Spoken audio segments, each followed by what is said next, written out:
के तपाईँले टिभीमा नेप्से आज बढ्यो नेप्से घट्यो सुन्नुभएको छ, तर नेप्से भनेको के हो र थाहा छैन। आउनुहोस् आजै बुझौँ त सजिलो भाषामा।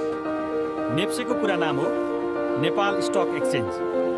यो एउटा बजार हो न जहाँ कम्पनीहरूको सेयर किनबेच हुन्छ। मान्नुहोस् उतै नेपाल टेलिकमको एउटा सानो टुक्रा तपाईँसँग छ, त्यही टुक्रालाई सेयर भनिन्छ।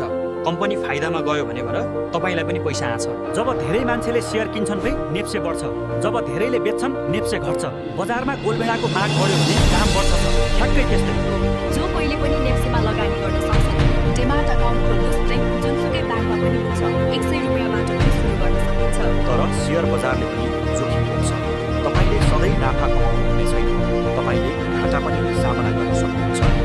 के हजुरले कहिले नेप्सेमा लगानी गर्नुभएको छ? कमेन्टमा बताउनुहोस् साथै र यो भिडियो आफ्नो साथीलाई सेयर गर्नुहोस्। यस्तै सजिलो जानकारीका लागि हाम्रो च्यानललाई फलो गर्नुहोस्।